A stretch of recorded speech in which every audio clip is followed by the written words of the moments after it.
சீர்திருத்தவாதிகளில் காணப்பட்ட ஒரு விஷயம் இந்த இன்ட்ரொடக்ஷனில் பார்க்குறோம். என்னன்னாக்கா, கடவுள் மேலே ஒரு நம்பிக்கை வச்சாங்க. கடவுளுடைய வாக்கியம் தான் ஆதாரமாக வச்சுருந்தாங்க அந்த இடத்துல.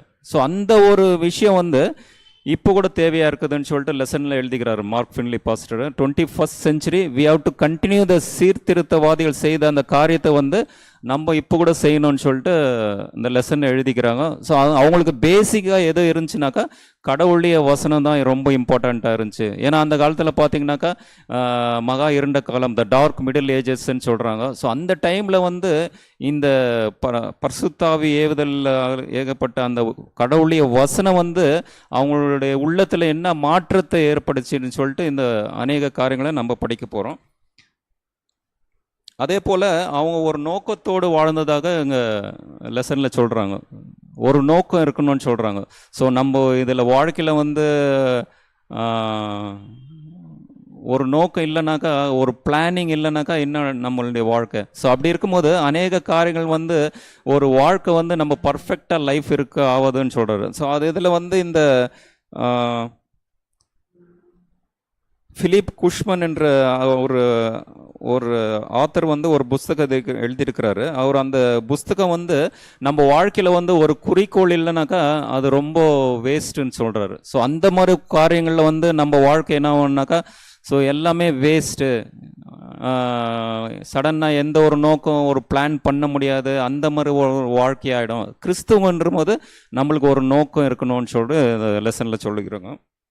ஸோ இந்த வார ஆராய்ச்சியில் சீர்திருத்த கால உதாரணங்களும் வாழ்க்கையை மாற்றவல்ல வேதாக போதனைகள் எவ்வாறு வாழ்க்கையில் மெய்யான நோக்கத்திற்கு உண்மையாக அர்த்தத்திற்கும் அடிப்படையாக இருக்கின்றன என்று பார்ப்போம். ஸோ இந்த ஒரு அநேக காரியங்களை சீர்திருத்தவாதிகள் செய்த இந்த வாழ்க்கை நெறிமுறைகளை அவங்க கடைப்பிடித்த அந்த இருட்டில் இருந்து அந்த பரிசுத்த ஆவி வல்லமை ஒளியை எப்படி பெற்றுக்கொண்டு அவங்க ஒரு விட்னஸாக இருந்தாங்க இல்லையா.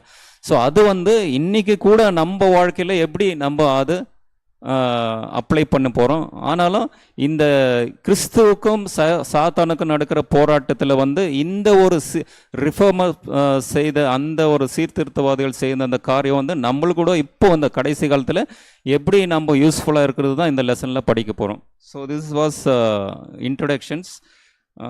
ஞாயிற்றுக்கிழமைக்கு நம்ம வருவோம். தேவனுடைய வார்த்தை மட்டுமே. ஸோ இந்த லெசனில் ஏன் தேவனுடைய வார்த்தை மட்டுமே சொல்கிறாங்க? ஏன்னா நம்ம செவன்த் அட்வென்டிஸ் ஒரு டாக்ட்ரின்ஸ் கூட எது ஃபஸ்ட்டு டாக்ட்ரின்ஸ் எது? நம்ம நம்பிக்கை 28 கோட்பாடுகள் இருக்குது. ஸோ முதல் கோட்பாடு என்னன்னாக்கா வேத வசனமே. ஸோ அதனால் நம்மளுக்கு ஃபஸ்ட்டு விட்னஸ்ஸு, நம்மளுக்கு அத்தாட்சி எதுனாக்கா கடவுளுடைய வாக்கியம் மட்டுமே. என்ன uncle? Bible alone and Bible அநேக இது சோலோ ஸ்கிரிப்சர்னு சொல்லிட்டு அநேக இது வேறு லாங்குவேஜ்லஸ்லாம் சொல்கிறாங்க. ஸோ அது ரொம்ப இம்பார்ட்டன்ஸு.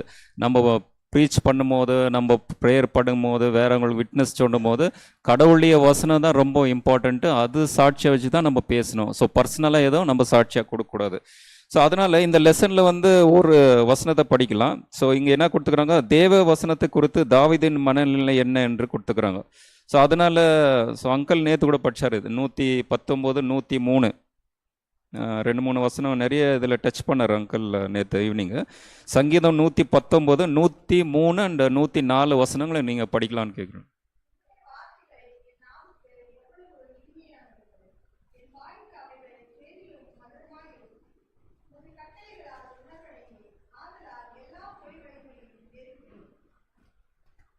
ஸோ இந்த வேத வசனன்றது என்னதுனாக்கா தேனுக்கு ஸோ கம்பேர் பண்ணியிருக்கிறாங்க.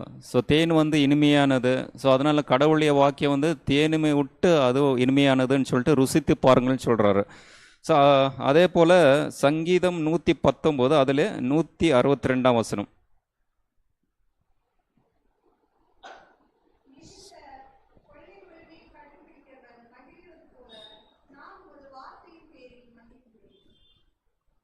அதே போல் 119, 147.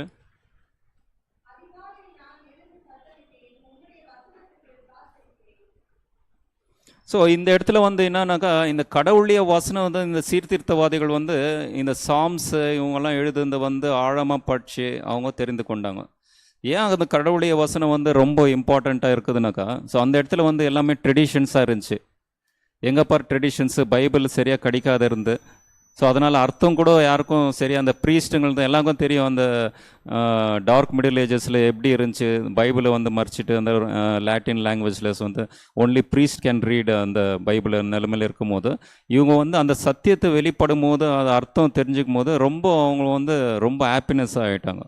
ஸோ அந்த ஒரு எக்ஸ்பிரேஷனில் தான் படிக்கும்போது கடவுளுடைய வார்த்தை வந்து தாவீது என்ன சொல்லிக்கிறாரு, ஸோ பழைய ஏற்பாடில் என்ன சொல்லிக்கிறாங்கன்னு சொல்லிட்டு படிச்சுட்டு அந்த ஒரு சத்தியத்தை கொஞ்சம் கிட்ட வந்து ஒரு ஆழமாக அந்த இருளில் ஒளிய அந்த விட்னஸாக கொடுக்க அவங்கெல்லாம் சீர்திருத்தங்கள் வந்தாங்கன்னு சொல்லிக்கிறாங்க.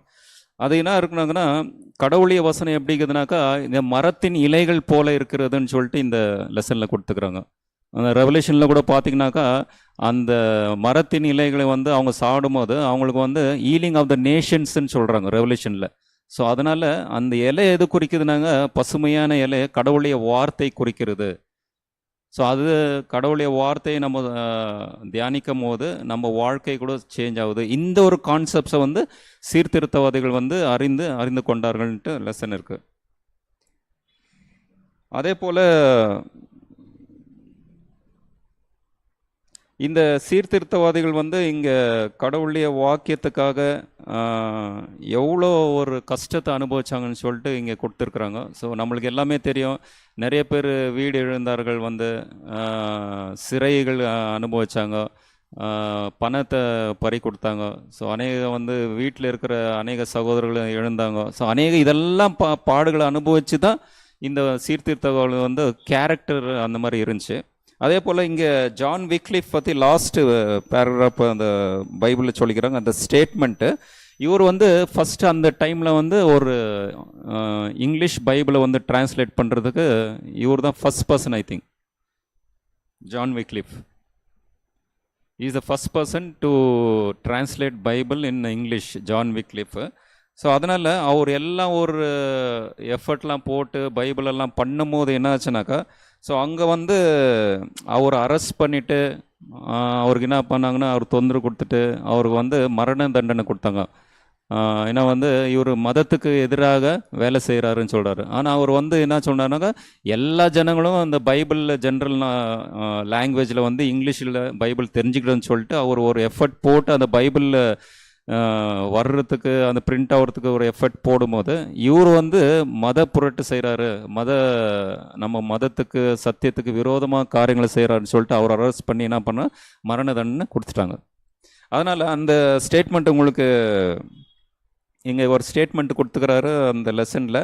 அவர் சாகும் போது அவர் ஒரு கொஸ்டின் கேட்டாராம், நீங்கள் யாரிடம் போட்டியிடுவதாக நினைக்கிறீர்கள் என்றார்.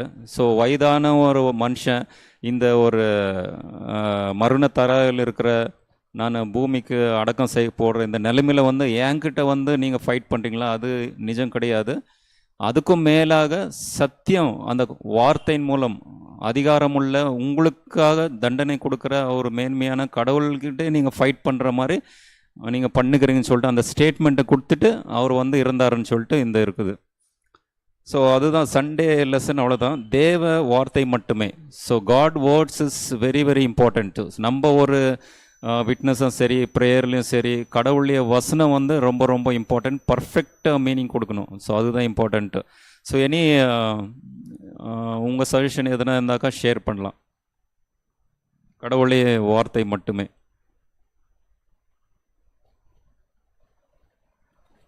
John Wycliffe Patcham first, he is the first person to translate English Bible.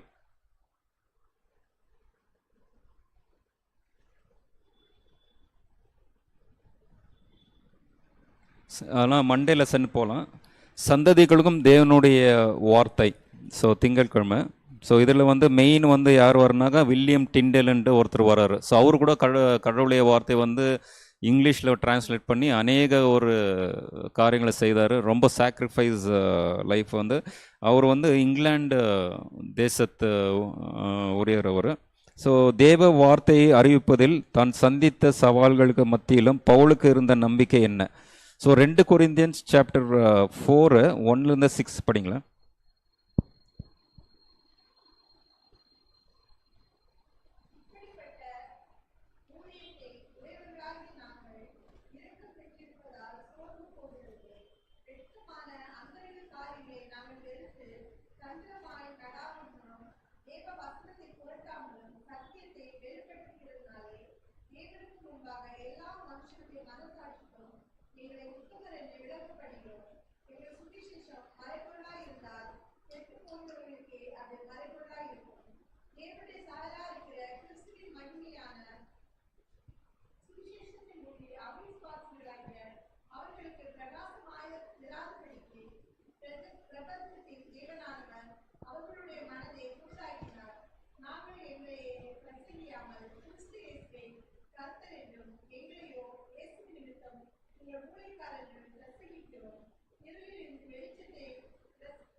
அதிலே 14 verses.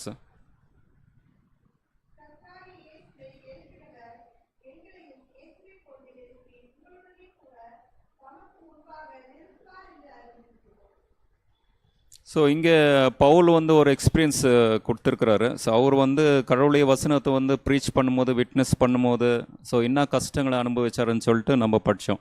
ஸோ இதில் வந்து விட்னஸ் சொல்லும்போது அநேக காரியங்கள், தடைகள் வரும், அது உபத்திரங்கள் வரும். ஸோ அந்த டைமில் வந்து நம்ம அந்த வார்த்தையை வந்து பர்ஃபெக்டாக ப்ரீச் பண்ணுறோமா, அது இம்பார்ட்டண்ட். இந்த simple fact. Compromise, sometimes compromise preaching, compromise teaching பண்ணுறோம் இல்லையா. நம்ம ரிலேஷன்னா அவன் எதனா தப்பாக நினச்சிக்குவான், எதனா க்ளோஸ் ஆகுறாங்க, நம்ம கரெக்டாக சொன்னோன்னே அவங்க தப்பாக எடுத்துக்குவாங்க, இது நம்ம மேலே பேஜார் பண்ணுவாங்க. அதனால் நம்ம என்ன பண்ணுவோம், ஸோ அந்த வசனத்தை சொல்லாது அவருக்கு ஒரு சந்தோஷம் ஏற்படுகிற ஒரு வசனத்தை சொல்லிட்டு போகிறோம். காம்ப்ரமைஸ். ஸோ அது அவாய்ட் பண்ணணும். அதனால் எந்த ஒரு சிச்சுவேஷன்னாலும் அவங்க வந்து கடவுளுடைய ஊழியத்தை வந்து, கடவுளுடைய வசனத்தை வந்து பர்ஃபெக்டாக சொன்னாங்கன்னு சொல்லிட்டு இந்த லெசனில் இருக்குது. ஸோ இந்த ஒரு சத்தியத்திற்கு விரோதமாக நாங்கள் ஒன்றும் செய்யக்கூடாமல் சத்தியத்திற்கு அனுகூலமாகவே செய்யக்கூடும் என்று 2 கொரிந்தியர் 13:8 வந்து பவுல் சொல்லிக்கிறார். ஸோ எல்லா சிச்சுவேஷன்லும் பர்ஃபெக்ட் டீச்சிங், அந்த ட்ரூத் வந்து டீவியேட் ஆகக்கூடாது, அது இம்பார்ட்டண்ட்டு. ஸோ காம்ப்ரமைஸ் டீச்சிங்கு இதில் வந்து இருக்கக்கூடாது, அதுதான் இம்பார்ட்டண்ட். ஸோ நெக்ஸ்ட் வந்து இதுலேயும் ஒருத்தர் வில்லியம் டிண்டல்ன்ட்டு ஒருத்தர் வராரு. ஸோ அவர் வந்து சீர்திருத்தவாதிகள் வந்து அவரும் ஜான் விக்லிஃப் ஆயிட்ட பிறகு வராரு. 140 வருடங்களுக்கு முன்பு விக்லிப் செய்த மொழிபெயர்ப்பு அந்த இங்கிலீஷ் பைபிள் வந்து இவரும் வந்து கொஞ்சம் எஃபர்ட் போட்டு அவர் செய்த அந்த ஒரு வேலையை வந்து திருப்பும் அநேக ஜனங்கள் செய்யலாம், அந்த ஒரு காரியத்தை வந்து கடவுளுடைய வேதம் வந்து இன்னும் அநேகர்கள் செல்லலான்னு சொல்லிட்டு அவரும் ஒரு எஃபர்ட் போட்டு அநேக காரியங்கள் வந்து அவரும் ஒரு பிரிண்டிங் ப்ரெஸ் எல்லாம் ஓப்பன் பண்ணி அவருடைய ஆங்கிலத்தில் வந்து அநேக பைபிள் வந்து அவரும் பிரிண்ட் போட்டார். ஸோ அவரும் என்ன பண்ணாங்கனாக்கா, அவரையும் அது ஒரு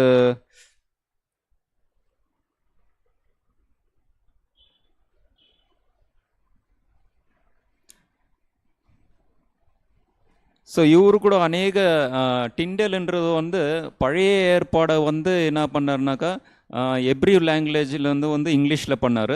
ஸோ நியூ டெஸ்ட்மென்ட் புதிய ஏற்பாடு வந்து கிரேக்லேருந்து இங்கிலீஷில் டிரான்ஸ்லேட் பண்ணார். ஸோ அதனால் இவர் செய்த காரியங்கள் வந்து அநேக இது விஷயங்கள் வந்து அந்த ஜான் விக்லிஃப் செய்த அந்த காரியம் வந்து எக்ஸ்பேண்ட் ஆச்சு. ஸோ அது வந்து ரொம்ப இம்பார்ட்டண்ட்டு.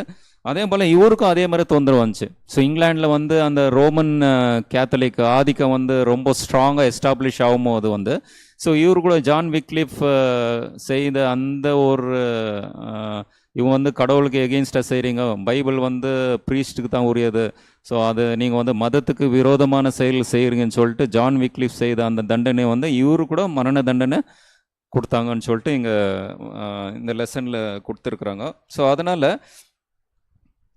இவர் சாவும்போது கூட என்ன சொன்னார்னாக்கா, அந்த டைமில் இருந்த ஒரு கிங் ஜேம்ஸ் ஒரு ராஜா இருந்தார். ஸோ இவருடைய கண்களை திறந்தரலும்னு சொல்லிட்டு அவர் ப்ரேயர் பண்ணார்.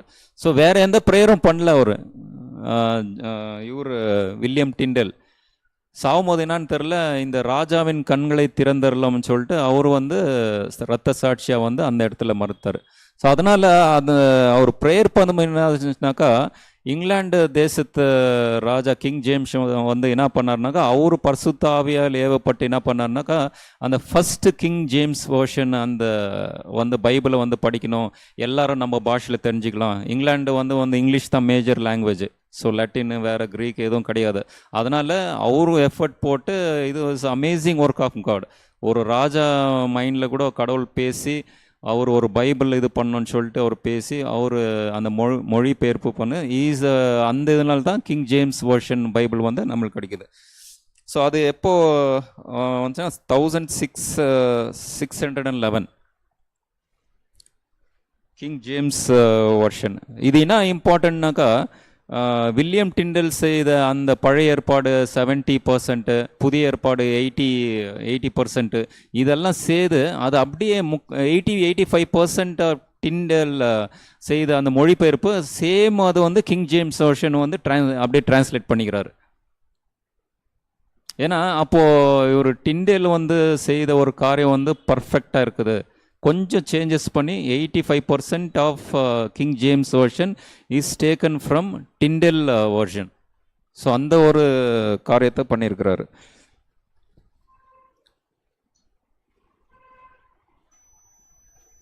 அதே போல் வந்து அந்த டைமில் வந்து 100 கோடி புஸ்தகங்கள் பைபிள் வந்து பிரிண்ட் ஆச்சுன்னு சொல்லிட்டு இங்கே லெசனில் கொடுத்துருக்குறாங்க. ஸோ அந்த டைம்லேயே 100 கோடினாக்கா இப்போ எவ்வளோ இருக்கும்? இன்னொரு விஷயம் பார்த்தா கூடாங்க, த மோஸ்ட் ரெட் புக்குனாக்கா அந்த பைபிள் தான். ஸோ நம்மளுக்கு எல்லாருமே தெரியும். ஸோ பைபிள் வந்து அநேகர் படிக்கிற ஒரு புக்குனாக்கா நீங்கள் வெப்சைட்டில் போட்டால் கூட கிடைக்கும். ஸோ பைபிள் தான் நிறைய பிரிண்டட் ஆகிக்கிற ஒரு புக்கு, எல்லாமே இது பண்ண முடியும். அதனால் நம்ம செய்கிற ஒரு காரியம் வந்து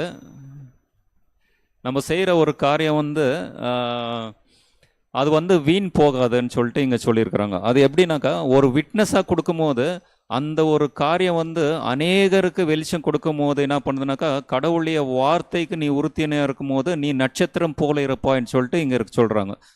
ஸோ இங்கே Daniel 12 verses, Daniel chapter 12 verses 3.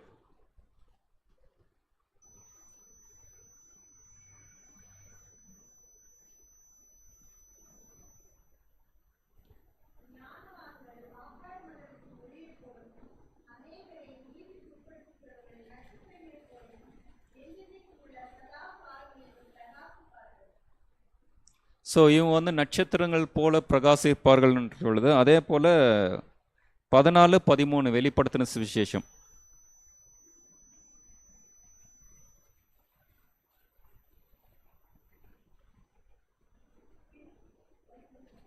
Fourteen 13.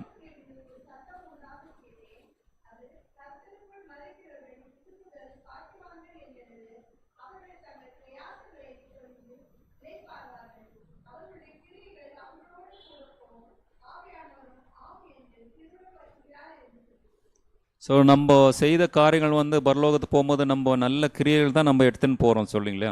அதே போல் அவங்க போகும்போது கூட அவங்க விட்னஸை எங்கே வச்சுமோ இந்த பூமியில் வைக்கும் போது இப்போ நம்மலாம் படிக்கிறோம் இல்லைங்களா, அந்த விட்னஸை நம்ம கேரிட் ஃபார்வர்ட் ஆகுது.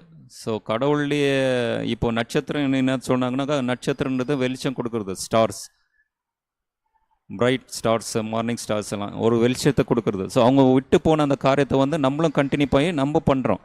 ஸோ அதனால் வந்து அந்த காரியம் வந்து வீண் போகாதுன்னு சொல்கிறாங்க. ஸோ இந்த மண்டே லெசன் இனி ஷேர் பண்ண தான் ரொம்ப இன்ட்ரெஸ்டிங்காக இருக்குது, ரொம்ப ரொம்ப டீப்பு. ஏன்னா இந்த ஒரு காரியம் வந்து கிரேட் கான்ட்ரவர்சி புக்கில் கூட நீங்கள் படிச்சிருக்கலாம். 7-11 சாப்டர் இன்றைக்கி வந்து டிஸ்கஸ் பண்ணிருக்கிறோம். ஸோ அநேக காரியங்கள் வந்து டிஸ்கஸ் பண்ணிருக்கிறோம், ரொம்ப in depth. So any want to share சந்ததிகளுக்கும் தேவனுடைய வார்த்தை என்ற விஷயத்தில் வந்து எப்படி கடவுளுடைய வார்த்தை வந்து எப்படி அது ஸ்டாப் ஆகாத கடவுளுடைய அவர் சீர்திருத்தவாதிகள் மூலம் எப்படி எடுத்துன்னு போகிறாரு, அது வந்து ரொம்ப இம்பார்ட்டண்ட். இதில்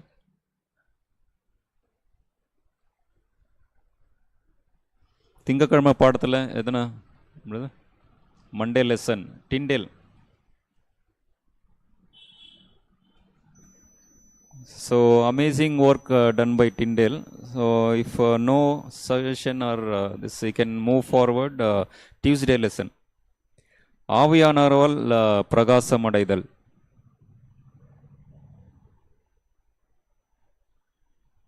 ஸோ அநேகர் வந்து இன்னத்துக்கு ஆவியானவர் தேவைனாக்கா ஏசு கிறிஸ்து சொல்லிக்கிறார் இல்லையா. ஸோ நம்ம வந்து நான் வந்து போகும்போது நான் போகலன்னா அவர் அவர் வரமாட்டார். ஸோ அவர் வந்து சகல சத்தியத்தையும் உங்களுக்காக அறிவிப்பாருன்னு சொல்கிறேன். அதுதான் இங்கே வந்து யோவான் 14:25 படிங்களேன். 14:25-26.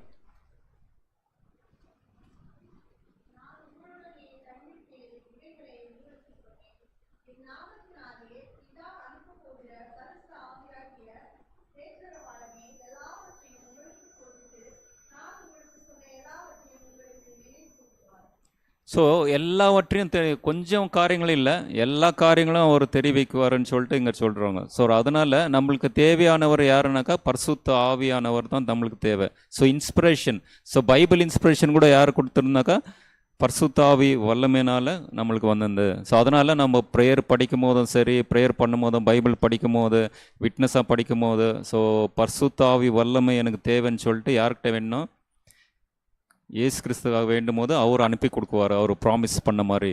ஸோ அதே போல் ரொம்ப இம்பார்ட்டண்ட்டு 3 நம்ம படிச்சிடலாம். யோவான் 16:13-15.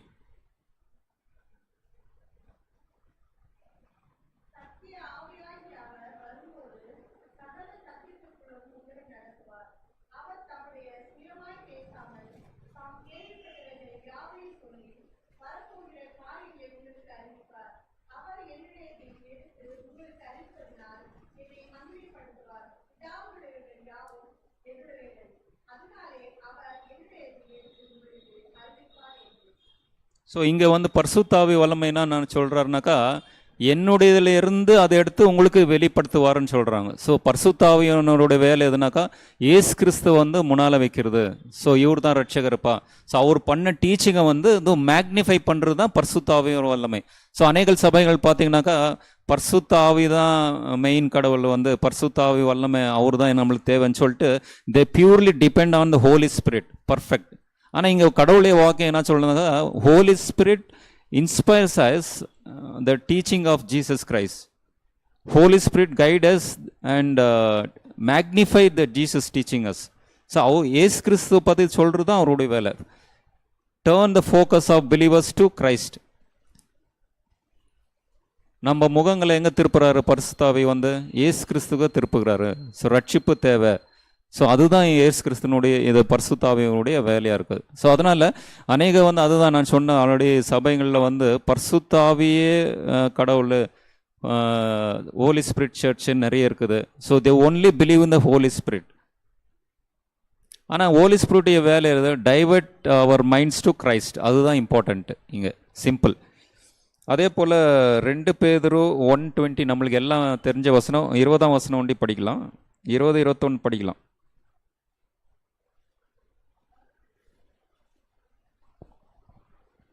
2 பேதுரு 1ஆம் அதிகாரம் 20-21.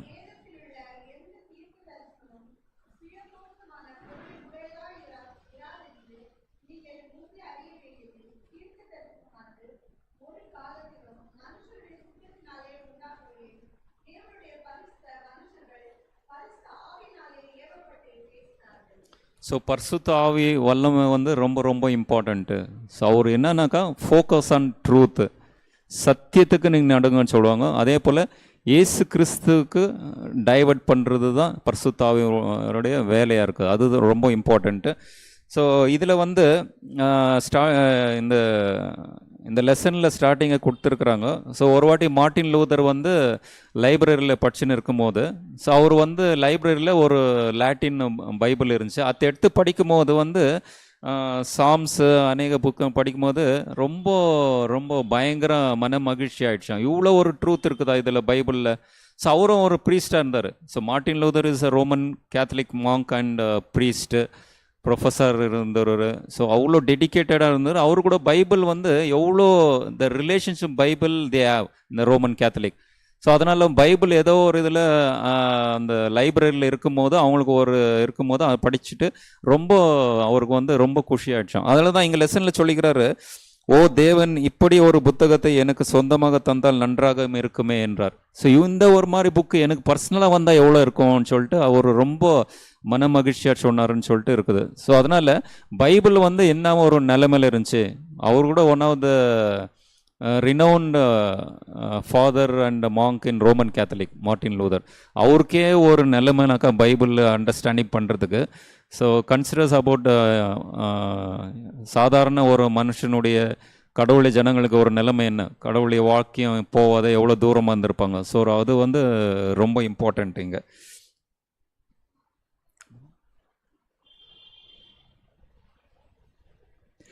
அதே போல் இங்கே செகண்ட் பேராகிராஃபில் என்ன கொடுத்துக்கிறாங்கனாக்கா, இங்கே வந்து இந்த சீர்திருத்தவாதிகள் வந்து அநேக காரியங்கள் செய்யும் போது இந்த வாக்கியம் வந்து அந்த வெளிச்சம் வந்து அந்த இருளில் வந்து வர ஆரம்பிக்கும் போது அநேகர்கள் வந்து இந்த சத்தியத்தை ஏற்றுக்கினாங்க. அதனால் இந்த சாத்தான் என்ன பண்ணானாக்கா, இந்த ட்ரூத்தை வந்து மிஸ்இன்டர்பிரேட் பண்ணுறது. ஸோ அந்த ஒரு காரியத்தை ஆரம்பிச்சிட்டான், அவ்வளோதான், சிம்பிள். இப்போ எல்லாருக்கும் பைபிள் கொஞ்சம் கொஞ்சமாக போயிடுச்சு. ஜான் விக்லிஃப் வந்தார், வில்லியம் டிண்டெல் வந்தார், அம்மட்டு மார்ட்டின் லூதர் வந்தார். இவங்கெல்லாம் சீர்திருத்த வேலைகள் செய்யும் போது என்ன போச்சுன்னா, கடவுளுடைய வாக்கியம் ஸ்ப்ரெட் ஆச்சு, அந்த வெளிச்சம் எல்லா சைடும் போச்சு. அப்போது கடவுளுடைய சத்தியத்தை அறிந்து கொண்டு இந்த கடவுளுக்கு விரோதமான செய்கின்ற அந்த மதத்தை, ஸோ அந்த சிறிய கொம்பு ஆன்டி கிரைஸ்ட் அந்த ரூல் வந்து சாத்தானின் அந்த ஒரு பிளானை வந்து இது சீர் குலைக்க அந்த ஒரு சிச்சுவேஷனில் ஆகும்போது அவன் என்ன பண்ணாக்கா வேற உக்தியை அவன் ஸ்டார்ட் பண்ணான். he tried another method to divert godly children. எப்படின்னாக்கா, நீங்கள் பைபிள் எல்லார்ட்டையும் இருக்குது, பைபிள் எல்லாரும் படிங்க, ஆனால் எப்படின்னாக்கா அர்த்தத்தை வேற மாதிரி சொல்லுங்க. நானும் ஒரு மாதிரி அர்த்தம் சொல்கிறது, ஸோ நீங்கள் ஒரு மாதிரி அர்த்தம், அவங்க ஒரு மாதிரி அர்த்தம். அதனால் என்ன ஆகுதுனாக்கா குழப்பங்கள் ஆகுது. அதனால் என்னது, அவங்கவுங்க போயிட்டு என்ன பண்ணுவாங்க, நிறைய இப்போ கூட பார்த்தீங்கன்னா நிறைய சபைங்க இருக்குது, நிறைய ட்ரூத்து. ஸோ நம்ம ஒரு ட்ரூத் சொன்னாங்க, அவங்க ஒரு ட்ரூத் சொல்லுவாங்க. ஸோ அதனால் இதில் வேறுபாடுகள் இருக்கும்போது அதில் என்ன பண்ணாங்க, இதில் கூட அநேகர் வந்து சத்தியத்தை விட்டு அநேகர் வந்து வெளியே போகிறதுக்கு இந்த சாத்தான் பயன்படுத்தின ஒரு வேலையாக இருக்குது. ஸோ அதுதான் இம்பார்ட்டன்ட். அதனால் நம்மளுக்கு எது தேவைனாக்கா இந்த லெசனில் வந்து பரிசுத்த வல்லமை வந்து ரொம்ப ரொம்ப இம்பார்ட்டண்ட்டு. நீங்கள் உண்மையாக கடவுளுக்காக இருக்கும்போது, கடவுள் வாக்கியம் படிக்கும் போது, நீங்கள் எந்த சபையெல்லாம் இருக்கட்டும், நீங்கள் நம்ம சொல்கிற அந்த வசனம் தான் உங்கள் வாயிலும் வந்திருக்கும். ஸோ அதுதான் இம்பார்ட்டண்ட்டு. ஸோ அதுதான் டூ விட்னஸஸ். நம்ம கூட நம்ம டிஸ்கஸ் பண்ணுறோம் இல்லையா, நான் வீட்டில் வந்து படிச்சுட்டு வந்தேன், மைண்டில் வந்துச்சு இதுதான் நம்ம படிச்சுட்டு வந்தேன், இது காரியத்தை பற்றி பாஸ்டர் அதே தான் பிரசங்க எடுத்தார்ப்பான்றாரு. ஸோ இதுதான் பரிசுத்த ஆவி ஏவுதல்ன்றது. ஸோ அதுதான் இம்பார்ட்டண்ட்டு. அதனால் பரிசுத்த ஆவி பர்ஃபெக்டாக வேலை செய்யும் போது அந்த கன்ஃபியூஷன்ஸை எடுத்துன்னு வரமாட்டார் நம்மக்கிட்ட. ஸோ அது இம்பார்ட்டன்ட். நம்மளுக்கு கன்ஃபியூஷன்ஸை எடுத்துன்னு வரமாட்டார், சத்தியத்தை கொடுப்பாரு. இயேசு கிறிஸ்து தான் ரட்சகர். அவர் செய்த ஊழியங்களை, அவர் செய்த ஒரு டீச்சிங்கை வந்து மேக்னிஃபை பண்ணுறது தான் அவர் இம்பார்ட்டன்ஸு. வேறு எந்த சபையால் இருந்தாலும் சரி, சாத்தான் வந்து அநேக காரியங்கள் அந்த மீனிங்கை மிஸ்இன்டர்பிரட் பண்ணி எல்லாம் மிஸ்டேக் பண்ணாலும், கடவுள் வந்து அவர் ஊழியத்தை வந்து அந்த சீர்திருத்தவர்கள் செய்த காரியத்தை வந்து விடமாட்டார். அவரே சொல்கிறார் இல்லையா, அநேக இடத்துல வந்து என்னுடைய ஆடுகள் இருக்குது, என்னுடைய சத்தியத்தை கேட்டு அவர்கள் வரும் காலம் வரும் சொல்கிறார் இல்லையா. So God is keeping on working in all the people humanity to bring in one fold. So ஒரு சபையாக அவர் வர்றதுக்கு ஜனங்களை வந்து அவர் ஸ்டில் அந்த வேலையை செய்து கொண்டிருக்கிறாரு. ஸோ அந்த சீர்திருத்தவாதிகள் செய்த வேலையை வந்து ஆஸ் எ செவன்த் அட்வென்டிஸ்ட் நம்ம கூட செய்யணுமா இருக்குது. ஸோ அதே போல் கீழே இருக்கிற ஒரு லாஸ்ட் பேராகிராஃபில் கூட நம்ம ஜான் நாக்ஸ் அண்ட் அவங்க ஒய்ஃப் மேரி என்ற அவங்க குயின் வந்து ரெண்டு பேர் இந்த ஸ்காட்லாண்டு குயின் அண்ட் இவங்களை பற்றி சொல்லியிருக்கிறாங்க. அந்த மேரின்றவங்க வந்து என்ன சொன்னாங்களா, அந்த ஜான் நாக்ஸ்கிட்ட என்ன சொன்னாங்கனாக்கா, ஸோ இந்த ரோமன் கேத்தலிக் வந்து ஒரு மாதிரி ப்ரீச் பண்ணுறாங்க, ஸோ இவங்க அர்த்தம் ஒரு மாதிரி கொடுக்குறாங்க, ஸோ நீங்கள் கொடுக்குற அர்த்தம் மாதிரி வேற இருக்குது, இது எது நம்புறதுன்னு சொல்கிறேன். அதனால ஜான் நாக்ஸ் ஒரு வார்த்தை சொன்னாராம், ஸோ கடவுளுடைய வார்த்தையை படிக்கும் போது பரிசுத்த ஆவி வல்லமை ஏவுதலில் நம்ம படிக்கணும், அண்டர்ஸ்டாண்ட் பண்ணிக்கணும். மனிதனுடைய யோசனைகள் படிக்கும் போது அதை ஏற்றக்கூடாது. ஸோ அவங்க வந்து ட்ரெடிஷன்ஸு மனிதனுடைய யோசனைப்படி பேசுகிறாங்க, அது அக்செப்ட் பண்ணக்கூடாது. கடவுளுடைய வார்த்தை வந்து பரிசுத்த ஆவி ஏவுதனால் கொடுக்கப்பட்டதுனால அதுதான் நம்ம ஃபைனலாக எடுத்துக்கணும்னு சொல்லிட்டு இங்கே கொடுத்துருக்குறாரு. ஏன்னா அந்த டைமில் வந்து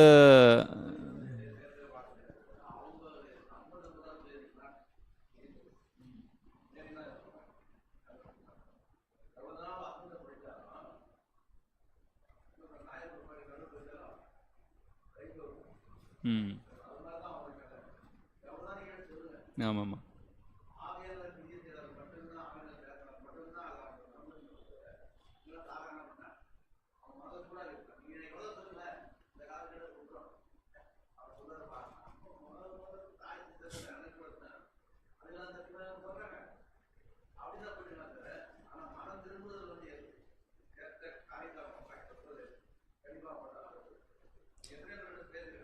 ம் அதான் இங்கே இந்த லெசனில் வந்து என்னத்துக்கு இந்த மாதிரி ஒரு ஆவியானவர் பிரகாசம் அடைதல் ஹோலி ஸ்பிரிட்டை வந்து ரொம்ப முன்னால் வைக்கிறாங்கன்னு சொன்னாக்கா, அந்த டைமில் வந்து ஹியூமன் ட்ரெடிஷன்ஸு ஹியூமன் டீச்சிங் வந்து முன்னால் வச்சாங்க. ஸோ ஃபாதர் வந்து சொல்லிட்டாவே அவர் வெள்ளை அங்கியில் வரும்போதே கடவுள் வந்த மாதிரியே பயந்துரும். ஏன்னா நான் கூட ரோமன் கேத்தலிக்கில் இருந்துவேன். ஸோ அந்த ஒரு ஃபிசிக்கல் மீனிங் தான் அவங்களுக்கு தான் இந்த லெசன்லாம் ரொம்ப ஆழமாக அண்டர்ஸ்டாண்ட் ஆகிடும். தேர்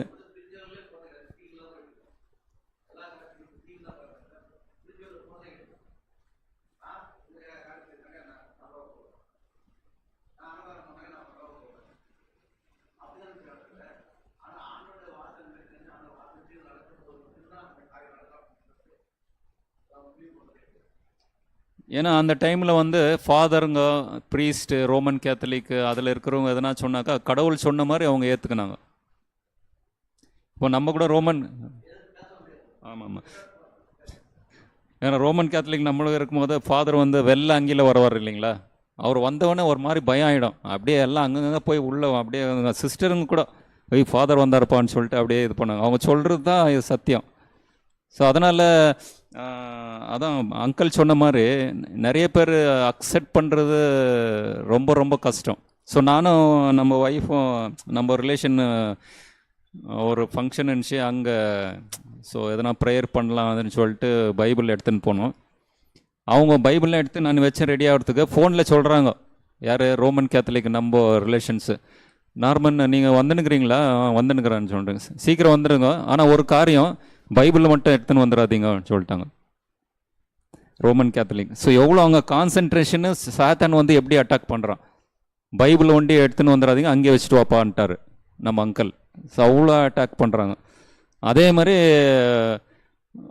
இந்த முன்ரேட் பாலத்தில் ஒரு ரோமன் கேத்தலிக் சர்ச், சின்னப்பா கார்டனில் ரோமன் கேத்தலிக் சர்ச் இருக்குது. அங்கே நம்ம ஒய்ஃப்லாம் கோயரில் இருந்தாங்க. ஸோ அவர் வந்து இவங்க சின்னதுலேருந்தே அந்த பாட்டெல்லாம் சொல்லி வளர்த்தாங்கன்னு சொல்லிட்டு நம்ம நல்ல சாங்ஸு பாடுவார், பயங்கரமாக பாடுவார். ஸோ அவர் வீட்டுக்கு போய் அவருக்கும் ட்ரூத் கொடுக்கலான்னு சொல்லிட்டு நானும் ஒய்ஃபும் போனோம். நல்லா பேசினார். ஏன்னா நம்ம செவன்த் அட்வென்டிஸ் ஒரு ஸ்பிரிச்சுவல் சிங்கிங் கோயர் மாதிரி ஏதோ ஒரு அந்த ஒரு ஹாலில் பண்ணாங்க அந்த டைமில், ஒரு 20 years பேக்கு. அப்போ அந்த பாம்ப்ளெட் கொடுத்துட்டு பேசும்போது என்ன சொன்னாங்க, இப்போ நீங்கள் ரோமன் கேத்தலிக்கில் இல்லையா, இப்போது என்னம்மா இங்கே இதுலேயே வளர்ந்துட்டு நீங்கள் எப்படி போகலாம், இது வந்து தாய் சபையாச்சே, தாய் சபை விட்டு அது எப்படி போகலாம், இதுதான் மதர் சர்ச்சு, என்ன நீங்கள்லாம் நித்திய வாழ்வு கிடைக்காதுமா, உஷாரமா வந்துருமா, அட்லீஸ்ட் கடவுள் என்கிட்ட அனுப்பிக்கிறார் பாருன்றார். உல்ட்டா சொல்கிறாரு, நல்ல வேலை கடவுள் எங்கே அனுப்பின்னுக்கிறார் பாரு, அதுதான் நீ கம் பேக் டு ஒரு மதர் சர்ச், என்கிட்டே வந்துக்கிறப்பங்க பார்த்தீங்களா, இதுதான் மதர் சர்ச், இது ஏன் விட்டு போனீங்கன்னு சொல்லிட்டு பாம்ப்ளெட்லாம் பார்த்தாரு. ஆனால் அந்த மதர் சர்ச் எப்போ உருவாச்சு, 500 இதில் தான் ஸ்டார்ட் ஆச்சு. அதுக்கு முன்னால் ஆதி சபை இருந்துச்சு, அதை பற்றி யாரும் இது இல்லை, அதை பற்றி யாரும் அந்த ட்ரூத்து அவங்களுக்கு தெரில, அவ்வளோதான், சிம்பிள். ஸோ அதன மேலே அந்த foundation, Roman Catholic church foundation. ம் ம் ஆமாம் ஆமாம்.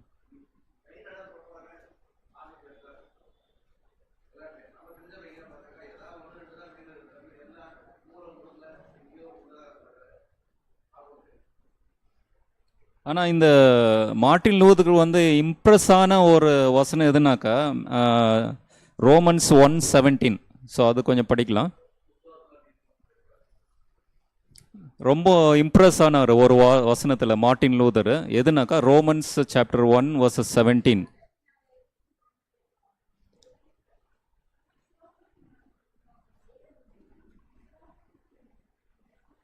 ஸோ இதில் வந்து போதும். இந்த வசனம் வந்து நிறைய இடத்துல பைபிளில் சொல்லியிருக்குது, அங்கங்கே நிறைய இடத்துல கோட் பண்ணியிருக்கிறாங்க. Just righteous live by faith, நீதிமான் நம்பிக்கையினாலே பிழைப்பான்னு சொல்லிட்டு இந்த வசனம். அவருக்கு அதை படித்தவொன்னே ஷாக் ஆயிடுச்சு. ஏன்னா அது பிழைக்கிறதுக்கும் நித்திய வாழ்வுக்கும் நம்ம இது செய்ய அதை செய்ய பாவசங்கீதனை செய்ய, இந்த இதுக்கு வந்து அவ்வளோ ஃபீஸ் கட்டு அது கட்டு, மனுஷனுடைய வேலைகள் வந்து அது வேற, கடவுளுடைய வேலை ரெண்டும் சேர்ந்தா தான் உனக்கு ரட்சிப்பு. இப்படி செய்யும்போது ஒரே வசனத்தை சொல்லிட்டாரு, கடவுள் மேலே நீ நம்பிக்கையாக இருக்கும்போது நம்பிக்கை வைப்பா, எல்லாமே நீ நீதிமான், அதுதான் தேவைன்னு சொல்லிட்டு ஒரே வசனத்தில் வந்து கம்ப்ளீட் அவர், அதுதான் டர்னிங் பாயிண்ட் அவருக்கு. ஸோ எவ்வளோ பேருக்கு பார்த்தீங்கன்னாக்கா, இப்போ நிறைய பேர் இருப்பாங்க, எங்கெங்கேயோ எவ்வளோ சொன்னாலும், அங்கிள் கூட சொன்னாங்க, எது தான் சொன்னாலும் அவங்க வரமாட்டாங்கன்னு.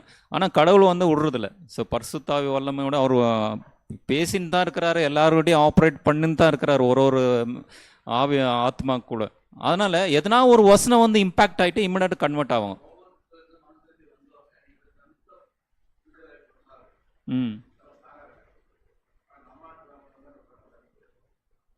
ஸோ அதனால் இந்த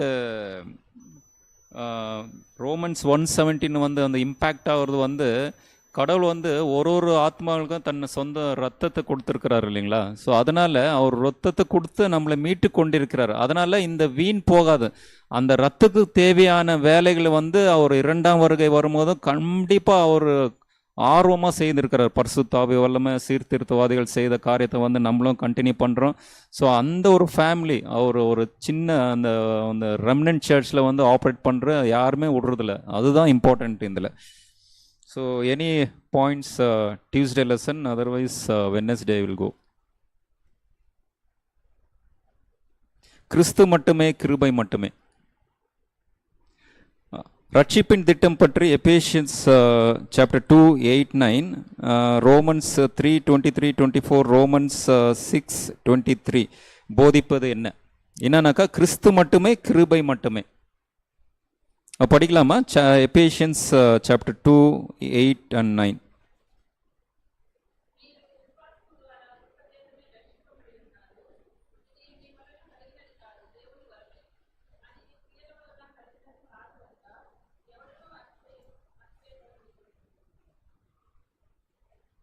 ரோமன்ஸ் 3:23-24.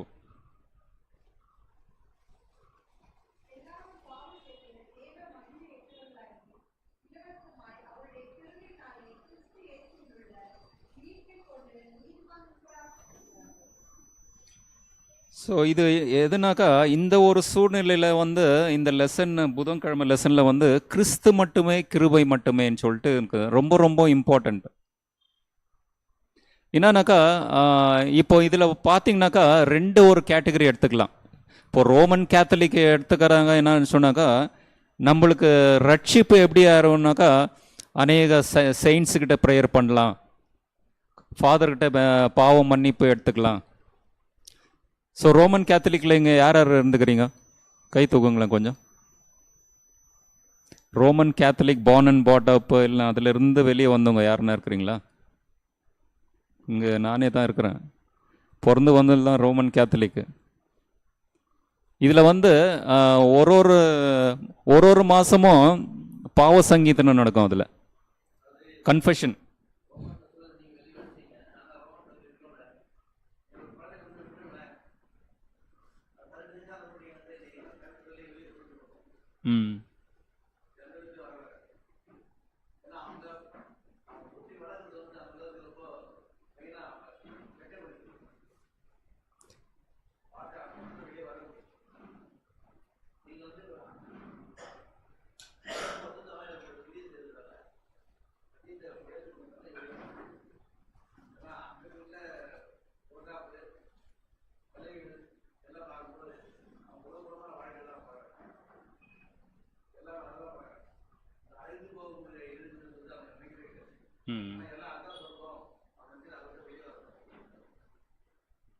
ஸோ அந்த ரோமன் கேத்தலிக் நான் ஸ்கூலில் படிக்கும்போது மந்த்லி ஒன்ஸ் வந்து கன்ஃபெஷன் கேட்குவாங்க. யாருக்குனாக்கா ஸ்கூல் சில்ட்ரனுக்கு.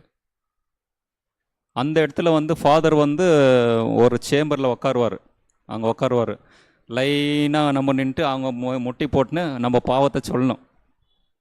பாவத்தை அறிக்கை பண்ணும்போது என்ன ஆகுதுனாக்கா, அவர் வந்து என்னப்பா என்ன ஏன்னா இந்த மாதிரிலாம் பாவம் சேர்ந்த நீ ரொம்ப ரொம்ப ஓவராக போகிற நீ இந்த பாவத்துக்கு நீ 5 வாட்டி பரலோக மந்திரம் சொல்லணும், சரி ஃபாதர்ன்னு சொல்லணும்.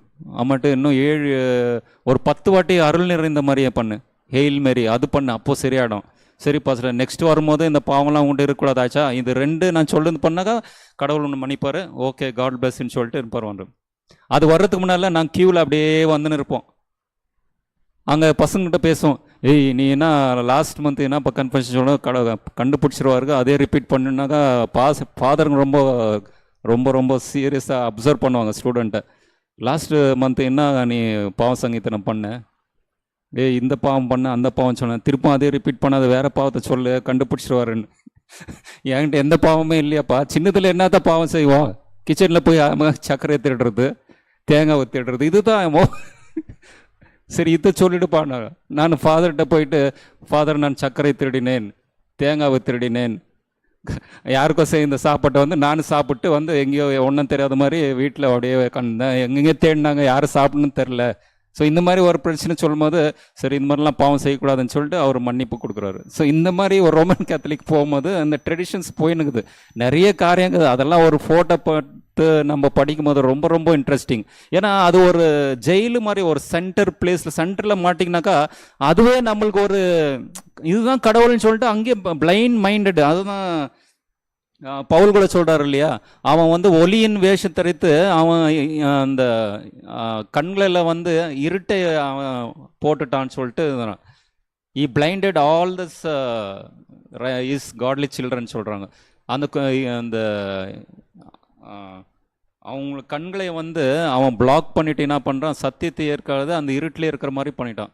ஆனால் நம்ம அந்த ரோமன் கேத்தலிக் அந்த சிஸ்டமில் இருக்கும்போது நம்ம தான் தெரியுமா, ஸோ நம்ம எவனில் இருக்க மாதிரி தான் ஃபீல் பண்ணுவோம். அங்கே வந்தால் சிஸ்டரு, அங்கே வந்தால் மேரி ஸ்டாச்சு, அதுக்கிட்ட வந்து தலையிலேருந்து மூக்குலேருந்து கண்ணுலேருந்து அப்படியே கால் வரைக்கும் அப்படியே தொட்டு தொட்டு முத்தம் கொடுக்குறது, அதுதான்ப்பா அது பண்ணால் எவ்வளோ வாட்டி முத்தம் கொடுக்குறோமோ அவ்வளோ நல்லதாகும். ஸோ அந்த மாதிரி அந்தோனியார், செபஸ்டியார், அருளப்பர், நிறைய செயின்ஸு, அவங்களுக்குலாம் ஒரு நாள் இதெல்லாம் நிறைய ட்ரெடிஷன்ஸில் வந்து சாத்தான் என்ன பண்ணுறான் வந்து அதில் இது பண்ணான். அதுதான் இந்த லெசன் ஏன் இதெல்லாம் வந்துச்சுனாக்கா, கிறிஸ்து மட்டுமே கிருபை மட்டுமே. இந்த கிறிஸ்து பிளேஸில் என்னென்ன பண்ணிட்டாங்க, எல்லாம் இதெல்லாம் பண்ணால் உங்களுக்கு ரட்சிப்பு இருக்குதுன்னு சொல்கிறாங்க. அதே மாதிரி பெண்டகோஸ்ட் எடுத்தாக்கா என்ன பண்ணுறாங்க, கிருபை இருக்குதுப்பா, நீங்கள் கிருபைனால் ரட்சிக்கப்பட்டீங்கன்னு சொல்லுது. என்ன பண்ணாங்க, it is license to kill, license to sin, பாவம் பண்ணலாம் ஒன்றும் தொந்தரவு இல்லை. ஸோ அந்த மாதிரி. ஸோ அநேகளுக்கு வந்து நம்ம ஃப்ரெண்டு கூட நம்ம ஷேர் பண்ணும்போது பெண்டகோஸ் தான். ஸோ கமாண்ட்மெண்ட்ஸ் அப்படியே வாலண்டரியாக அப்படியே பேசும்போது கமாண்ட்மெண்ட்ஸ் வந்துச்சு. ஸோ நான் ஸ்டார்டிங்கே கமாண்ட்மெண்ட்ஸ் எடுக்கல, கமாண்ட்ஸ் அப்படியே வந்தபோது கமாண்ட்மெண்ட்ஸ் என் கிளாஸ்மேட் தான், ரொம்ப சின்னதுலேருந்தே படித்தோம். கமாண்ட்மெண்ட்ஸ் கூட ரொம்ப இம்பார்ட்டண்ட் பிரதர், அதெல்லாம் கொஞ்சம் படிக்கணும். அவர் என்ன சொல்கிறது, கமாண்ட்மெண்ட்ஸ்லாம் கீப் அப் பண்ண முடியாது normal, now we are in grace பீரியட்ன்றார். கிருபை காலத்தில் இருக்கிறதுனால கமாண்ட்மெண்ட்ஸ் தேவையில்லை Norman, it is very difficult to keep commandments in present அட்மாஸ்பியர்ன்றார். என்ன மாதிரி போயினுக்கு பாருங்க, 2 கேட்டகரி. ரோமன் கேத்தலிக்கு கடவுளை விரோதமான ஒரு காரியத்தில் வந்து 2 குரூப்பை பார்க்கலாம். ஒன்று ரோமன் கேத்தலிக் அண்ட் பெண்டகோஸ்ட்.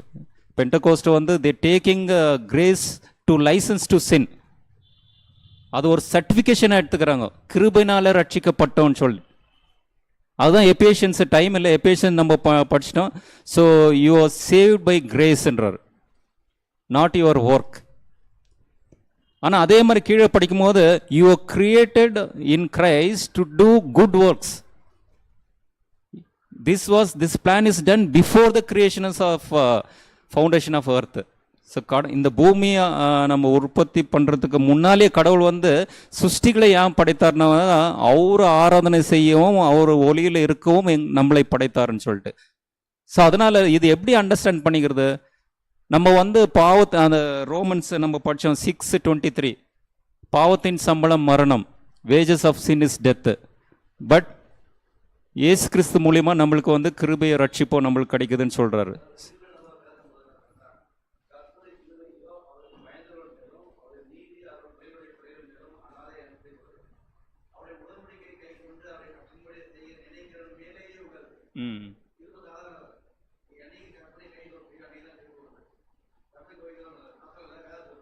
ஆமாம்.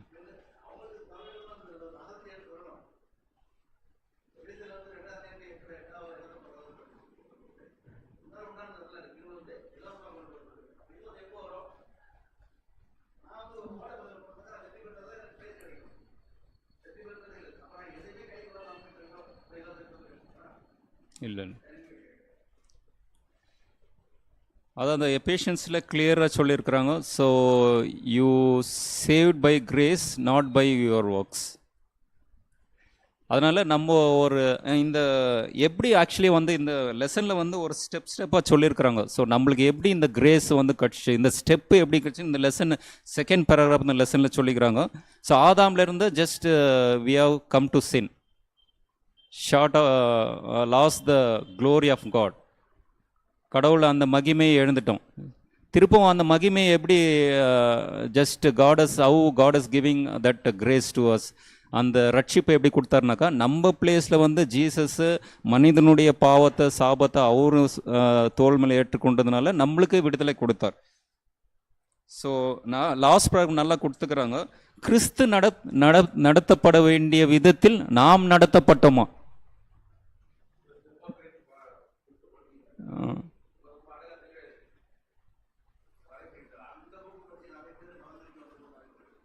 அதான் லாஸ்ட் பேராகிராஃப் நல்லா கொடுத்துருக்குறாங்க. கிறிஸ்து நடத்தப்பட வேண்டிய விதத்தில் நாம் நடத்தப்பட்டோமா? நம்ம பாவிங்க, நாம் நடத்தப்பட வேண்டிய விதத்தில் அவர் நடத்தப்பட்டாருன்னு சொல்றாங்க. ஸோ நம்ம பிளேஸில் வந்து பாவமற்றவர் பாவமானார். He was without sin, he became a sinner in our place. So அதனால் நம்ம ஒரு விஷயத்தில் வந்து நம்ம பாவத்தில் இருந்தோம், நம்ம என்ன பண்ணார்னா ராஜாக்களும் ஆசாரியர்களும் நம்மளை பண்ணாருன்னு சொல்லிட்டு இருக்குது. அவரு ராஜாவை ஆசாரியர் இருக்கும்போது நம்ம கீழே வந்து மனுஷனாக வந்து நம்ம பாவத்தை எடுத்துக்கொண்டார், சாபத்தை எடுத்துக்கொண்டார். So complete vice versa, opposite. So அந்த காரியத்தினால நம்மளுக்கு வந்து திருப்பம் வந்து அந்த கிருபை மேலே நம்மளுக்கு செகண்ட் சான்ஸு கொடுத்தாரு. So we saved by grace not works. ஆனாலும் அப்படியே நீங்கள் படிச்சிங்கனாக்கா 10th 12th வருஷம் எபேஷியன்ஸ் படிச்சிங்கனாக்கா, நம்ம அந்த கிருபையை நம்ம பெற்றுக்கொண்டதுனால நம்ம என்ன பண்ணோம்? So God has given second chance, நம்மளுக்கு ரெண்டாவது தருணத்தை கொடுத்துருக்கிறாரு. அதனால நம்ம என்ன பண்ணோம்? ஜீசஸ் கூட சொல்கிறார் இல்லையா, என்ன அன்பு செய்தால் என் கட்டளை கீழ்ப்படியுங்கள் சொல்கிறாரு. ஸோ அதனால் because I keep the commandments, because I have saved, I have already saved, because of I am already saved, for that purpose I am keeping the commandments, not to be saved. ரட்சிப்பு அடையதற்காக நான் கட்டளை கடைப்பிடிக்கல. ரட்சிப்பு அடைந்துட்டு எனக்கு ஒரு தருணத்தை கொடுத்துருக்கிறதுனால, அன்பால் தியாகத்தினால அவர்களுக்கு வச்சுற நம்மளுக்காக செய்த தியாக பலிக்கோசரம் கிரேஸ் கொடுத்துருக்கிறாரு. அழிந்து போகிற நிலைமையில இருந்தால் எனக்கு ஒரு வாழ்க்கை கொடுத்துருக்கிறாரு. அதனால அன்பா அவருக்கு ஒரு நான் கட்டளை பின்பற்றி அவர் கூட அன்பாக இருக்கிறேன்னு சொல்கிறாரு. ஸோ உங்கள் கிரியை இல்லைனாக்கா உங்களுக்கு விசுவாசம் செத்ததுன்னு சொல்கிறாரு. ஸோ அது கூட ரொம்ப இம்பார்ட்டண்ட்டு. இந்த கிரியை எப்படி காமிக்கிறோம்? இந்த பேரண்ட்ஸ் வந்து அவங்க பசங்கள்கிட்ட எதனா சொல்கிறாங்க, நம்ம அன்பாக ஓடி போய் வாங்கின்னு கொண்டு கொடுக்குறோம், ஏதோ வேலை செய்கிறோம், அதுதான் ஷோயிங் ரிலேஷன்ஷிப். இல்லை நான் அப்பா அம்மா இருக்கிறேன், எனக்கு கிருபை கொடுத்துக்கிறாங்க அப்பா அம்மா, நான் உக்காந்து தான் இருப்பேன், சொல்கிறது கேட்க மாட்டேன்னா அந்த எப்படி ரிலேஷன்ஷிப்பு? கிருபையால ரட்சிக்கப்பட்டோம். அந்த ரட்சிக்கப்பட்டதுனால நம்ம ஐ கீப் த கமாண்ட்மெண்ட்ஸ், அந்த கமாண்ட்மெண்ட்ஸு கீப் அப் பண்ணுறதுனால நான் படுறேன்னு சொல்லிட்டு அந்த கான்செப்ட்ஸு 7th இதில் இல்லை. ஸோ வேறு அவங்களும் மிஸ்டேக்காக நினச்சிக்கிறாங்க, அது இம்பார்ட்டண்ட்டு. அதனால் கிறிஸ்து மட்டுமே, கிருபை மட்டுமே நாம் ரட்சிக்கப்பட்டோம். ரட்சிக்கப்பட்ட பிறகு நம்முடைய வேலை என்னன்னாக்கா, பரிசுத்த வல்லமையினால் நல்ல ஒழுக்க முறைகளால் அந்த அங்கிள் நேற்று கூட சொன்னார், கலாத்தியன்ஸ் அந்த கனிகளெல்லாம் நம்மள்கிட்ட இருக்கிறோம், அன்பால் அவர் கட்டளையில் ஃபாலோ பண்ணோம். ஏன்னா எனக்கு ஒரு சான்ஸ் கொடுத்துக்கிறாரு, அது இம்பார்ட்டண்ட். அதனால் இந்த ஒரு சிச்சுவேஷனில் பென்டகோஸ்டும் சரி, வேறு சபைகளும் சரி, கடவுளுக்கு முரண்பான வேத வாக்கியங்களில் போதிக்கும் அநேக சபைகள் வந்து என்ன பண்ணுறாங்கனாக்கா, இந்த கிருபையும் இயேசு கிறிஸ்தையும் மையமாக வைக்காத வேற ஒரு திசையில் திரும்பினுங்கிறாங்க. அது வந்து ரொம்ப ரொம்ப இம்பார்ட்டண்ட்டு. ஸோ இந்த ஒரு விஷயத்தில் வந்து நான் ஒரு ஸ்கூலில் இருந்த ஒரு விஷயத்த சொல்கிறேன். ஒரு கிளாஸ்மேட்டு, நான் எதுனா என் பக்கத்தில் தான் உட்காருவான், எதனா நீ தப்பு பண்ணிட்டா என்ன பண்ண சொல்லுவாங்க, இங்கே கண்ணில் இருக்கிற ஒரு முடி பிடிச்சிட்டு ஒரு கவரில் போடுன்னுவான். நீ எதனா தப்பு பண்ணாக்கா இந்த கண்ணில் இருக்குல்ல முடி அது பிச்சுட்டு எவ்வளோ சாயங்காலம் 24 hours எவ்வளோ தப்பு பண்ணுறியோ பிச்சு நேருன்ட்டு ஒரு கவரில் போட்டு வச்சுன்னுவான்னு சொல்லுவான். ஏன்னாக்கா அப்போ தான் கடவுள் வந்து நீ பிச்சுட்டனாக்கா பெயின் ஆகுது இல்லையா, அதனால் கடவுள் வந்து உனக்கு நல்லது பண்ணுவாருன்னுவான். ஆமான்னு சொல்லிட்டு நானும் பிச்சு ஒரு இடத்துல வந்து ஒரு மாதிரி ஆகிப்போச்சு. எல்லாம் டீச்சருங்கட்டு ஏன்னா அது எப்படி இருக்குது வீட்டில் கேட்குறாங்க. இல்லை தெரில என்னாச்சுன்னு தெரில, இன்ஃபெக்ஷன் நினைக்கிறேன்னு சொல்லிட்டு இப்படி போயிட்டேன். ஆமாண்ணா அது விட்டேன். இந்த மாதிரிலாம் ஆயிடுச்சுப்பா, நீ சொல்கிற பேச்சு எல்லாம் முடியெல்லாம் பிச்சு இதை வச்சு என் கண்ணு ஒரு மாதிரி வேறு லோகத்தில் வந்த மனுஷன் மாதிரி ஆயிட்டான்னு சொல்லிட்டேன். சரி இது பண்ணாத வேற ஒரு பண்ணுன்னு சொன்னேன். ஒரு தப்பு பண்ணும்போது கேண்டில் எடுத்து அந்த சூடை ஊற்றிக்கோ தொடமையில. ஏய் வலிக்குதுப்பா. அதே மாதிரி தானே ஏசு எப்படி வலிச்சிச்சு அவருக்கு, அவரு செத்துட்டாரு. நீ ஒன்று சின்னது வேலை தானே ஊற்றிக்கோ சின்னதா, அது ஊற்றும் போது தான் சூடாக இருக்கும், அவன் சரியாயிடும் விட்டுருன்னு. அவன் சொல்லி கேட்டு அங்கங்கே ஊற்றி தொடரெல்லாம் கருப்பாக ஆகிப்போச்சு. அது என்னடா இது பண்ண வீட்டில் அடியாக நடிச்சிட்டாங்க. என்னவோ பண்ணு வர நீன்னு சொல்லிட்டு. ஸோ இந்த மாதிரி காரியம் வந்து ரோமன் கேத்தலிக் டீச்சிங் இருக்குது. ஏன்னா அந்த செயினில் வந்து கட்டி போட்டிருந்தாலும் அவங்களுக்கு தெரில. ஸோ அந்த பைபிள் எடுத்துன்னு போனாவே ஒரு விரோதியாக பார்க்குறாங்க. அதில் கூட அன்னை மரியாள் பற்றி தான் சொல்லுது, ஜீசஸை பற்றி தான் சொல்லுது. மார்ட்டின் லூதர் கூட அதுலேருந்து தான் வந்தார், ரோமன் கேத்தலிக் மாங்க். 95 தீசஸ் இதெல்லாம் ராங்காக பண்ணுறீங்கன்னு சொல்லிட்டு அந்த பீட்டர்ஸ்பர்க் சர்ச்சில் அந்த தீசஸை அடிச்சுட்டு வந்தார். இதெல்லாம் தப்பு பண்ணுறீங்க 95 தீசஸ்ன்னு சொல்லிட்டு.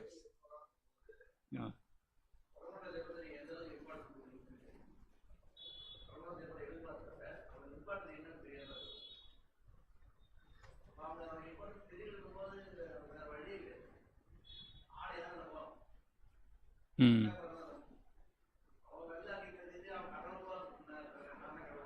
ம்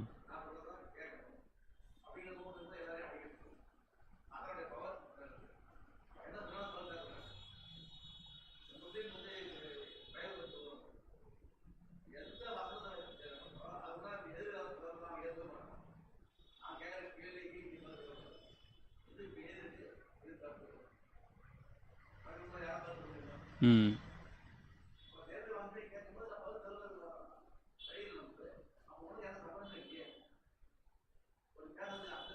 ஆமாம். ஸோ இங்கே கூட இஎஸ்ஐ ஹாஸ்பிட்டலில் வந்து நானும் ஒய்ஃபும் யாரோ அட்மிட் ஆகினாங்கன்னு அங்கே போனோம். ஃபேமிலி ஃப்ரெண்டு தான். ஸோ ப்ரேயர் பண்ண கூப்பிட்டாங்க, போனோம். பைபிள் எடுத்துன்னு போனோம். ரொம்ப சீரியஸாக இருந்தாங்க. ப்ரேயர் பண்ண போனோம். அவங்க இங்கே பெட்டில் இருக்கிறாங்க, இங்கே 2 பேரும் உக்காந்து நான் பைபிள் எடுத்து ஒரு வாக்கியம் படிச்சுட்டு இவங்களும் ப்ரேயர் பண்ணாங்க. அவங்க ஹஸ்பண்ட் எங்கேயோ கேஷ் கவுண்டரில் போயிட்டு வந்தார். அவர் வந்தவொடனே நம்மளை அப்படி இப்படி எட்டி பார்த்துன்னு போகிறாரு. இப்படியும் காலில் பாடியை பேகை எல்லாம் எட்டி, ஏன்னா பைபிள் எடுத்துன்னு வந்துக்கிறானான்ட்டு. இங்கே ஒய்ஃப் வந்து சாவர நிலைமையில் இருக்கிறாங்க. ஆனால் அது நோக்கம் இல்லை அவருக்கு. இவன் எங்கே பைபிள் எடுத்துன்னு வந்துட்டாங்களா, இவங்க ப்ரேயர் பண்ணிட்டாங்களான்ட்டு அத்தத்தை பார்க்குறாரு. கடைசியில் அந்த நான் இவர் தெரியும் இந்த மாதிரி ஆளுன்ட்டு நான் கொஞ்சம் இந்த பெட்டு இந்த மாதிரினா கொஞ்சம் கீழே வச்சு படிச்சிருந்தேன். ஆமாட்டி இந்த சைடு வந்து இப்படி பார்த்துட்டு இப்படி என்ன இப்படி பண்ணிட்டு ஐ வில் கம் பேக்குன்னு சொல்லிட்டு போயிட்டார். ஒரு உயிர் போயின்னு இருக்குது, அதை பற்றி கேர் இல்லை. இங்கே வந்து பைபிள் ஏன் எடுத்துன்னு வரேன்னு சொல்லிட்டு ஒரு இன்சிடென்ட்ஸ் டாபிக் வருது. எந்த மாதிரி நிலைமையில் சாட்டான் வந்து அட்டாக் பண்ணுறான் பாருங்க கிறிஸ்து பிள்ளைங்கள.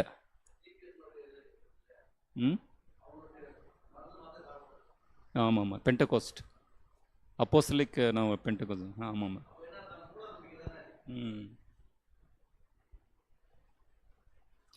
ஸோ அதே போல் வியாழக்கிழமை பாடத்தில் கீழ்ப்படிதல் விசுவாசத்தின் கனி. ஸோ இதில் வந்து கிறிஸ்துவின் நீதியால் மட்டுமே வருகிற ரட்சிப்பு பற்றி ரோமன்ஸ் சாப்டர் 3:27-31. ஸோ என்ன சொல்கிறது நம்ம படிக்கலாம். Romans chapter 3 vs 27-31. அது லாஸ்ட்டு நம்ம க்ளோஸ் பண்ணலாம்னு நினைக்கிறேன்.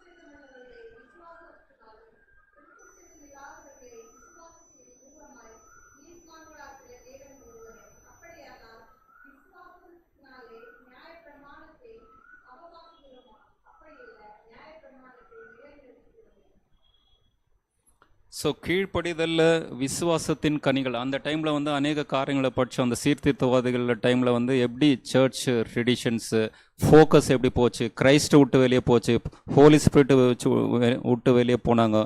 அவங்க கான்சன்ட்ரேட் இந்த ஃபாதர்ஸு.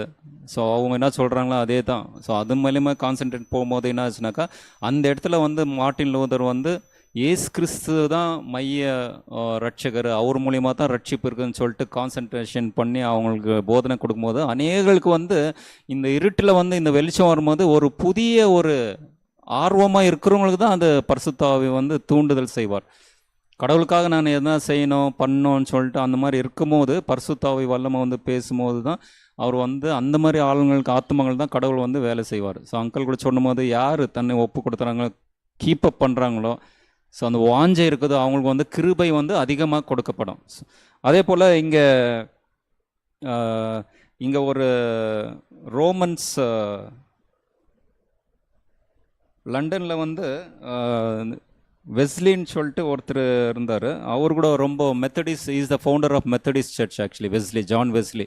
அவர் வந்து அந்த இடத்துல வந்து ஏதோ ஒரு செமினாருக்கு அட்டென்ட் பண்ணும்போது அங்கே வந்து மார்ட்டின் லூதர் பண்ண அந்த ஒரு ட்ரூத்தெல்லாம் ஜஸ்ட் லீவ் பை ஃபெய்த்துன்னு சொல்லிட்டு அந்த மாதிரி காரியத்தை ஏசு கிறிஸ்து மூலியமாக ரட்சிப்பு இருக்குது, அது just you have to believe, அது பண்ண போதும், அந்த ஒரு சர்மன் பற்றி டிஸ்கஸ் பண்ணும்போது அதை கேட்டுது இவருக்கு ரொம்ப ஆர்வமாகிடுச்சான். ஸோ இவ்வளோ இதெல்லாம் தெரியாத இருந்துச்சு. அவ்வளோ ஒரு ஜான் வெஸ்லின்றது ஒரு பெரிய இதுதான் அந்த டைமில் வந்து பெரிய ஒரு லீடராக இருந்தார். ஸோ அவருக்கு இந்த சத்தியம் தெரியாத இருந்துச்சு. இதெல்லாம் கேட்டு வந்து அவரும் அநேக பேருக்கு வந்து அந்த சத்தியத்தை வெளிப்படுத்தும் போது பயங்கரமாக அந்த ஒரு இம்பேக்ட் வந்துச்சுன்னு சொல்லிட்டு இந்த லெசனில் கொடுத்துக்கிறாங்க.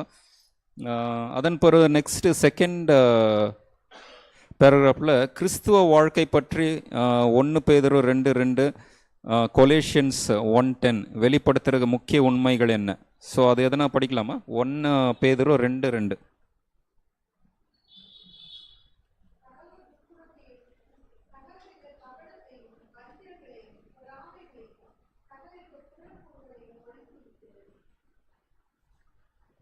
அதன் பிறகு 2 பீட்டர் 3:18.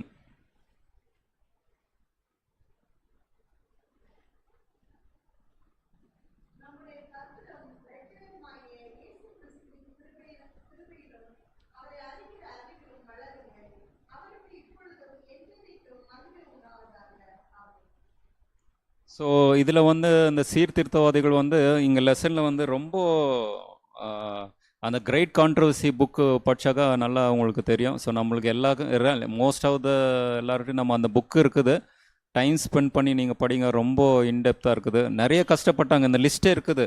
கிறிஸ்துவை நன்கு அறிந்து கொள்ள தொடர்ந்து முயன்று வந்தார்கள். வேதாகமத்தை நம்பின மத்திய கால கிறிஸ்துவர்கள் பலர் தங்கள் அர்ப்பணிப்பு நிமித்தமாக மிக பெரிய விலையை செலுத்த வேண்டியிருந்து சித்திரவதை, சிறைவாசம், நாடு கடத்தல், மரண தண்டனை ஆகியவற்றை அனுபவித்தார்கள். அவர்களது சொத்துக்கள் பறிமுதல் செய்யப்பட்டன, வீடுகள் எரிக்கப்பட்டன, நிலங்கள் பிடுங்கப்பட்டன, குடும்பங்கள் உபத்திரவப்படுத்தப்பட்டன. அவர்கள் தங்கள் வீடுகளிலிருந்து விரட்டி அடைக்கப்பட்ட போது தேவன் தாமே கட்டி உண்டாக்கின அஸ்திவாரங்கள் நகரத்துக்கு காத்திருந்தார்கள். எல்லா ஒரு சிச்சுவேஷன்லேயும் அவங்க வந்து சேலஞ்சாக இருந்தாங்கன்னு சொல்லிட்டு இருக்கிறாங்க. இவ்வளோலாம் சாக்ரிஃபைஸ் பண்ணனால்தான் நம்மளுக்கு வந்து பைபிள் வந்து நம்ம கையில் இருக்குது. ஆனால் அந்த பைபிள் வந்து நம்ம எவ்வளோ கேர்லெஸ்ஸாக எடுத்துக்கிறோம். ஸோ இவ்வளோ சாக்ரிஃபைஸ் எல்லாம் பண்ணி நம்ம கையில் நம்ம பைபிள் வந்துனாக்கா ஸோ எவ்வளோ இம்பார்ட்டன்ஸ் கொடுக்கணும். அதான் ஜீசஸ் கூட கெத்செமனே தோட்டத்துலேருந்து வரும்போது சீஷர்கள் சொல்கிறார் இல்லையா, எனக்காக 1 hour ப்ரேயர் பண்ண முடியலையான்ட்டு ரொம்ப வசனமாக கேட்குறாரு.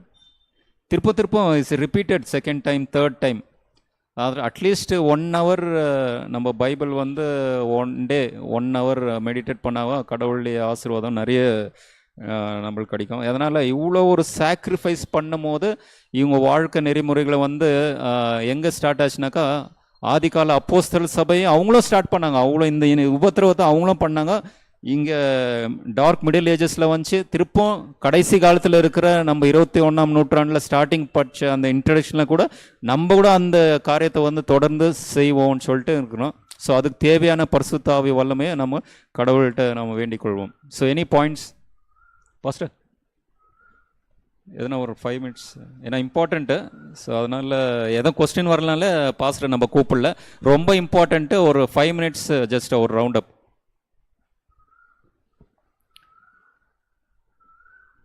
சைபர் ஸ்கூல் நீங்கள் படிச்சிருப்பீங்கன்னு நினைக்கிறேன்.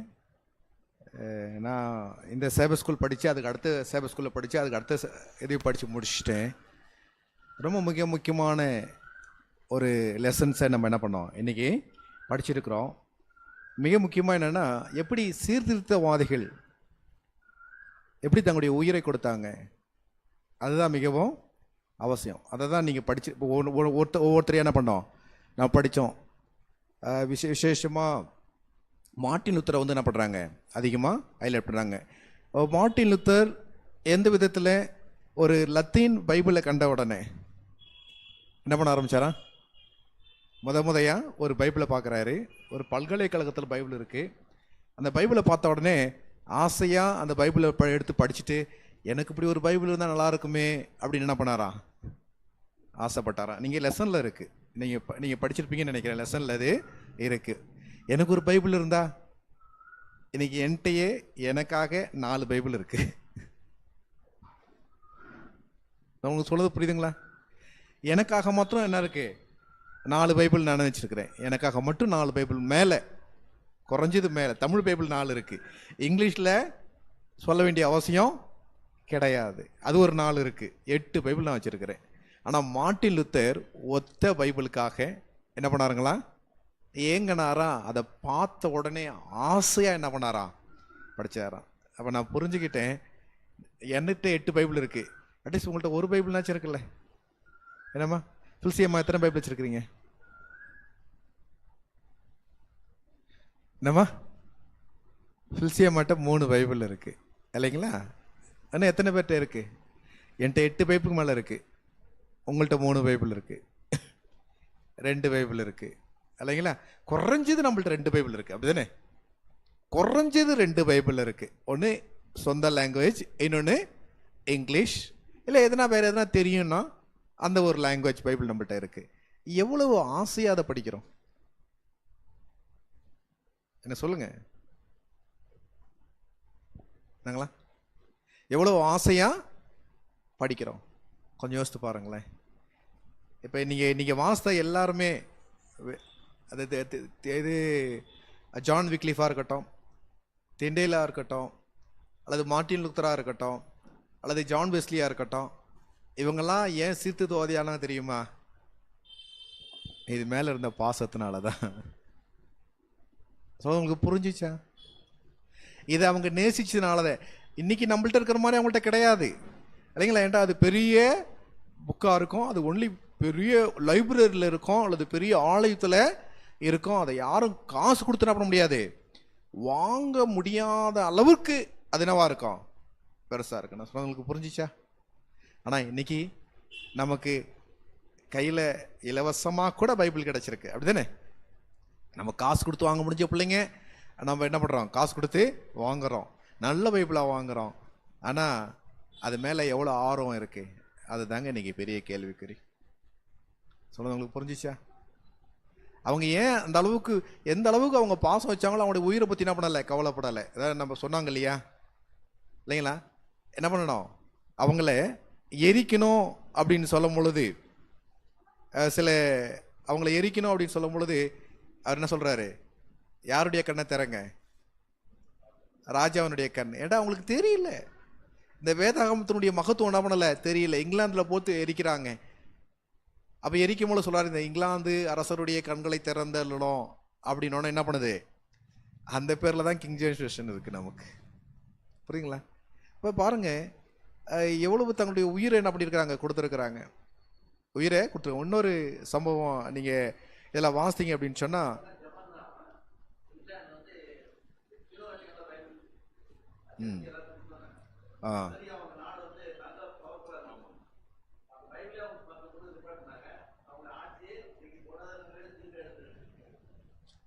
இல்லைங்களா? அப்போ இந்த வில்லியம் டிண்டல் பண்ணுற அந்த சொப்பம் என்ன பண்ணிச்சுங்களா, அவங்க உயிரை என்ன பண்ணல, அது என்னை காப்பாற்றுங்க நான் சொன்னார். நம்ம என்ன பண்ணியிருப்போம், என்னை காப்பாற்றுன்னு அழுதுருவோம். ஆனால் அவரு சொன்னாரு, நான் செத்தாலும் பரவாயில்லப்பா, என்ன பண்ணுங்க, ராஜாவினுடைய கண்ணை திறவுங்க அப்படின்னு சொல்லி என்ன பண்ணாங்க, இறந்தாங்க. நீங்கள் இதெல்லாம் நீங்கள் வாசித்திருப்பீங்கன்னு நினைக்கிறேன். இன்னும் நம்ம பார்த்தோம் அப்படின்னா நிறைய இது மாதிரி சாட்சிகள்.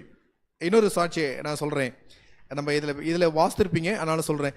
நீங்கள் வேதாகமத்து நீங்கள் என்ன பண்ணுறீங்க, அவர்கிட்ட பேட்டி எடுக்கிறாங்க. அந்த வேதாகமெல்லாம் என்ன பண்ணுறாங்க, அவர் கஷ்டப்பட்டு எழுதி வைக்கின்ற பொழுது அது என்ன பண்ணிடுறாங்க, எடுத்து கொளுத்தி எடுத்துடுறாங்க.